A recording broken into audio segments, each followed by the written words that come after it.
তারপর এই বিভাগে রয়েছে চরমোনাই দরবার, ঠিক কিনা বলেন? ওনাদেরও বিশাল মাদ্রাসা, ধর্মীয় অঙ্গনে, মাদ্রাসা অঙ্গনে, রাজনৈতিক অঙ্গনে ওনাদের অনেক খেদমত। বিশেষ দুটি কারণে বরিশাল বিভাগের প্রতি আমার আলাদা একটা ভালো লাগা। এর কারণ এই অঞ্চলে আলেম ওলামা বেশি, ঠিক কিনা বলেন? আজকের এই প্রোগ্রামে অনেক কওমি মাদ্রাসার মুহতামিম সাহেবরা এসেছেন, আমি শুনেছি।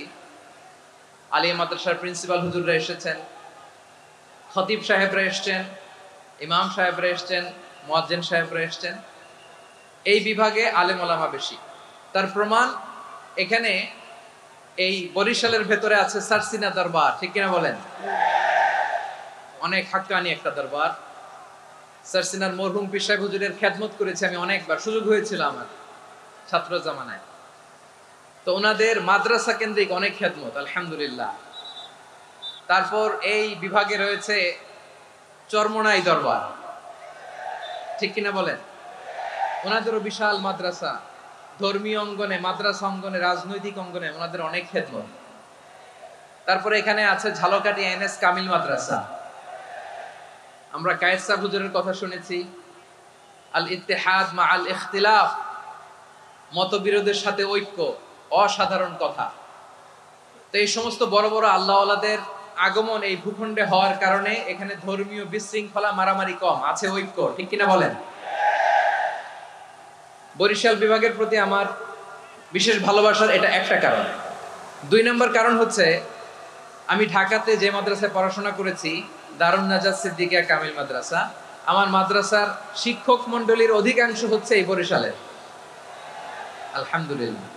আমাদের শ্রদ্ধেয় প্রিন্সিপাল হুজুর আখম আবু বকর সিদ্দিক হাফিজাহুল্লাহ ওয়া রাআহ, উনি এলাকার সহ পুরো দারুন নাজাত মাদ্রাসার অধিকাংশ আসাতাজা ইকরাম এই ভূখণ্ডের, এই অঞ্চলের হওয়ার কারণে ছোটবেলা থেকেই বরিশালের প্রতি আমার একটি ভালোবাসা। তো আমি অন্তরের অন্তঃস্থল থেকে আবারও শুভেচ্ছা জানাতে চাই। আমি আমাদের অনেক ভাইদেরকে দেখতে পাচ্ছি, আপনারা বসার জায়গা পাননি, দাঁড়িয়ে আছেন এবং খুবই নিশ্চুপ, শান্ত, সুশৃঙ্খল। The people of Barishal, they are very smart, আলহামদুলিল্লাহ, মাশাআল্লাহ। এবং শ্রোতা যাদেরকে দেখতে পাচ্ছি, বেশিরভাগের বয়স 15 থেকে 25। জেনজি, যেখানেই যাই জেনজি আমারে ছাড়ে না, মাশাআল্লাহ। এরাই আগামীর বাংলাদেশ, এরাই বাংলাদেশ। এদের হাতেই নিরাপদ আমার লাল সবুজের পতাকা,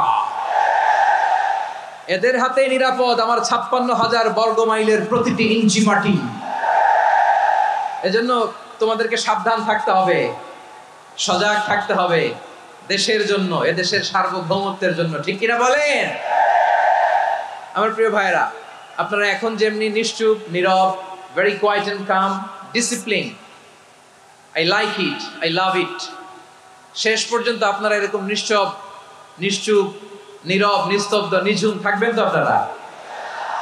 মাশাআল্লাহ। আমি খুব লম্বা চূড়া সময় নেব না, অনেক আলোচনা হয়েছে, আমি পাশেই ছিলাম, আমি দুপুরেই চলে এসেছি, আমি শুনছিলাম আলোচনাগুলো, অসাধারণ আলোচনা হয়েছে।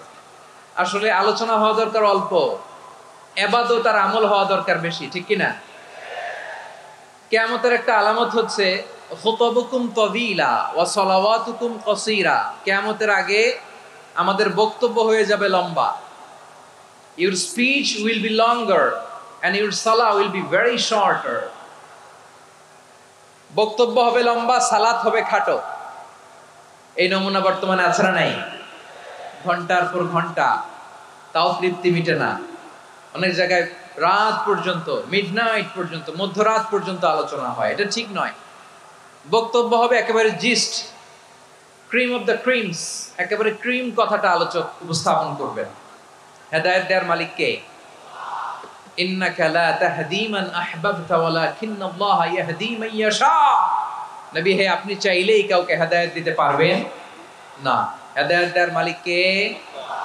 প্রিয় ভাইরা, আমি শুরুতেই দেখতে চাই যে আপনারা বরিশাল বিভাগের কে কোন জেলা থেকে আসলেন, এটা একটু জেনে খোঁজখবর নিয়ে আমি আলোচনা শুরু করবো ইনশাআল্লাহ বিইذنিল্লাহ।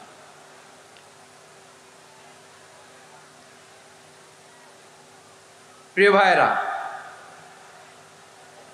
আমি দেখতে চাচ্ছি আপনাদের এই বরিশাল বিভাগের ভোলা জেলা আছে না একটা, দ্বীপ জেলা, ওখান থেকে কেউ আসতে পারছেন নাকি? হ্যাঁ, আল্লাহু আকবার, আসছে তো, ওই যে হাত দেখা যাচ্ছে। সর্বনাশ, মাশাআল্লাহ, ঠিক আছে, আল্লাহ আমার ভাইদেরকে তুমি কবুল করো। বরগুনা জেলা থেকে কেউ এসেছেন আজকের প্রোগ্রামে? ইয়া সালাম, মাশাআল্লাহ মাশাআল্লাহ, ওয়েলকাম ওয়েলকাম, ঠিক আছে। পিরোজপুর জেলার কেউ এসেছেন? পিরোজপুর জেলা থেকে মাশাআল্লাহ অনেক ভাইরা এসেছেন। ঝালকাঠি, মাশাআল্লাহ, ঝালকাঠির অনেক আসছে। তারপর বরিশাল জেলা থেকে কারা কারা এসেছেন? বরিশাল, মাশাআল্লাহ তাবারাকাল্লাহ। এবার পটুয়াখালী জেলার কারা কারা দেখি? মাশাআল্লাহ মাশাআল্লাহ মাশাআল্লাহ, আল্লাহ তুমি কবুল করো, আল্লাহ তুমি কবুল করো। লিল্লাহি তাকবীর, লিল্লাহি তাকবীর, লিল্লাহি তাকবীর। হাত নামান। প্রিয় ভাইরা, আসুন আমরা কাল বিলম্ব না করে আজকের পটুয়াখালী জেলা শহরের, মাশাআল্লাহ, ওই যে লক্ষ্মীপুর থেকে আমাদের ভাই এসে প্লেকার্ড নিয়ে দাঁড়াইছে, ঠিক আছে, প্লেকার্ড দেখেছি, ফি আমানিল্লাহ। আচ্ছা, এই বরিশাল বিভাগের বাইরে থেকে কারা কারা আসছেন দেখি, কেউ আছেন কিনা? মাশাআল্লাহ, অনেক অনেক অনেক, মাশাআল্লাহ, আল্লাহ কবুল করুন, আল্লাহ কবুল করুন, ফি আমানিল্লাহ। চাঁদপুর, ঠিক আছে ঠিক আছে, হ্যাঁ, ইলিশের বাড়ি চাঁদপুর, ঠিক আছে, মাশাআল্লাহ। বসুন বসুন। সম্মানিত ভাইরা, আসুন আমরা মূল আলোচনার দিকে চলে যাই। আজকে আমরা যে টপিকটা নিয়ে আলোচনা করব সেটা হচ্ছে, আমরা যে জীবনে বিপদে পড়ি, আমরা বিপদে পড়লে আমাদেরকে উদ্ধার করে কে? আল্লাহ ছাড়া আমাদের বাঁচানোর কেউ আছে? উদ্ধার করার কেউ আছে? রক্ষা করার কেউ আছে? এজন্য বিপদে পড়লে আমরা চাইবো কার কাছে? আমাদের যাই দরকার হোক আমরা ফরিয়াদ করব কার কাছে? নাকি মাজারে যেয়ে চাবেন? মাজারে যেয়ে চাবেন? অনেকে তো মাজারে যেয়ে কপাল ঘষে, আছে না নাই? মাজারে যেয়ে সন্তান চায়, আছে? এই এলাকায় নাই, এলাকার লোকদের আকীদা খালেস আমি জানি। মাজারে যেয়ে কপাল ঘষে আর সন্তান চায়। আচ্ছা, মাজারে গেলে সন্তান পাওয়া যায়? আচ্ছা, মাজারে না গেলে যদি বাচ্চা না হতো, গরু ছাগলের যে বাচ্চা হয় ওরা কোন মাজারে মানত করে বলেন? কথা কি বুঝতেছেন? এই যে প্রতি বছর গরু ছাগল ভেড়া এগুলো যে বাচ্চা দেয়, এরা কোন মাজারে যে মানত করে? এজন্য চাইতে হবে একজনের কাছে, তিনি কে? আমার প্রিয় পটুয়াখালীবাসী, মাজার জিয়ারত করা সুন্নাহ। আমরা মাজার জিয়ারত করব, আল্লাহ ওয়ালাদের কবরে যাব, আমরা সেখানে যে সালাম দিব, দোয়া করব, নিজের জন্য করব, কবরে শুয়ে থাকা মাইয়েতের জন্য করব, পুরো মুসলিম উম্মার জন্য করব। কিন্তু কবরে যিনি শুয়ে আছে ওই বাবার কাছে সন্তান চাওয়া যাবে? চাকরি চাওয়া যাবে? সফলতা চাওয়া যাবে? সফলতা দেয় কে? সবাই বলেন নাই, আওয়াজ করে বলেন, সফলতা দেওয়ার মালিক কে? এক কথাই রব্বুল আলামিন বলেন, ওয়া ইয়ামসাসকাল্লাহু বিদুররিন ফালা কাশিফা লাহু ইল্লা হু ওয়া ইয়ুরিদকা বিখাইরিন ফালা রাদ্দা লিফাদলি ইউসিবু বিহি মান ইয়াশাউ মিন ইবাদিহি ওয়া হুয়াল গফুরুর রহিম। আল্লাহু আকবার। আল্লাহ বললেন, ওয়া ইয়ামসাসকাল্লাহু বিদুররিন ফালা কাশিফা লাহু ইল্লা হু। আল্লাহ যদি তোমাকে কোনো বিপদ স্পর্শ করায়, আল্লাহ যদি তোমারে কোনো বিপদে ফেলে দেয়, ওই বিপদ থেকে উদ্ধার করার তিনি ছাড়া আর কেউ নাই। জোরে বলেন ঠিক কিনা? তিনি যদি কোনো বিপদে ফেলেন, তিনি ছাড়া বিপদ থেকে উদ্ধার করার কেউ নাই।